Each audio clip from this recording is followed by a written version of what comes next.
Bonjour à tous, c'est Jean-Luc Haut sur sa chaîne YouTube. Aujourd'hui, nous allons parler économie. En effet, l'entrée de Washington au capital des entreprises cotées inquiète la bourse. Le ministre du Commerce américain a annoncé mardi que Washington pourrait prendre des parts dans des sociétés de défense du pays pour les soutenir. Une annonce qui laisse perplexes les investisseurs. Le gouvernement américain s'est trouvé un nouvel hobby. Entrer au capital des entreprises en bourse. Après avoir transformé 8,9 milliards de dollars de subventions à Intel en achat d'actions, Washington veut réitérer avec des entreprises de défense. Mardi, au CNBC, le secrétaire américain au commerce Howard Lutnick a confié que l'exécutif réfléchit à l'entrée de l'État américain dans le capital de groupes d'armement du pays cotés à Wall Street. Une action qui a, selon le gouvernement, comme seul objectif de soutenir les entreprises nationales. L'élément crucial ici, c'est de déterminer si les États-Unis d'Amérique ajoutent une valeur fondamentale à votre entreprise. Si nous ajoutons une valeur fondamentale à votre activité, je pense qu'il est juste que Donald Trump pense au peuple américain, a affirmé Howard Lutnick. Des investisseurs qui sont dubitatifs.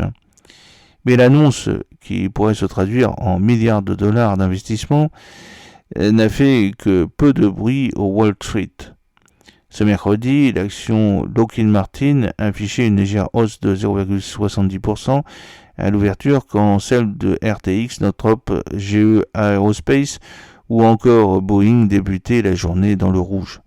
Plusieurs analystes interrogés ont même exprimé quelques inquiétudes au lendemain de l'annonce de l'administration Trump.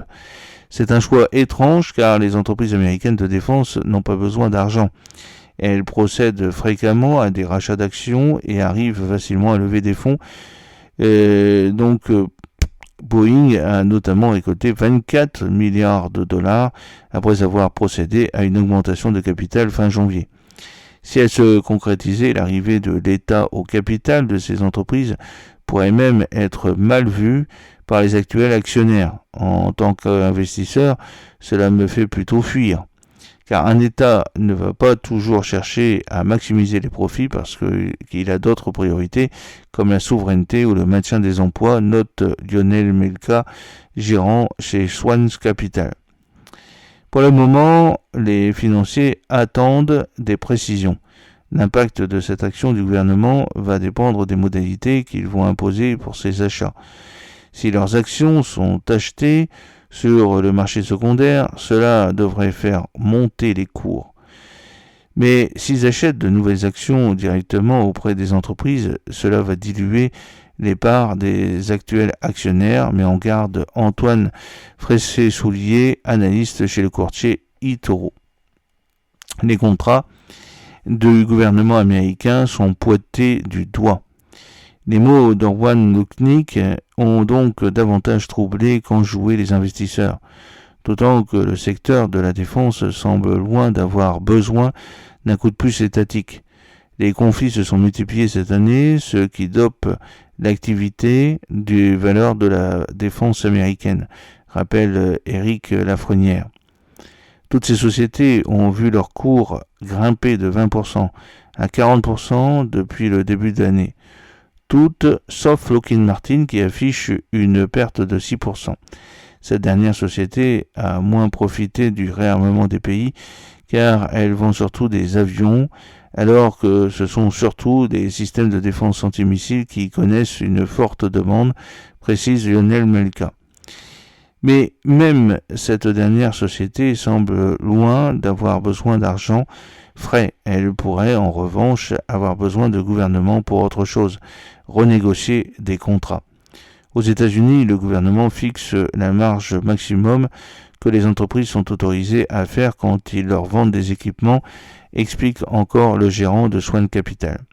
Autrement dit, les bénéfices des sociétés américaines de défense augmentent bien moins vite que leurs bénéfices. Un problème de taille pour les actionnaires qui préféreraient voir Donald Trump alléger les contraintes des entreprises plutôt que d'y investir avec de l'argent du contribuable.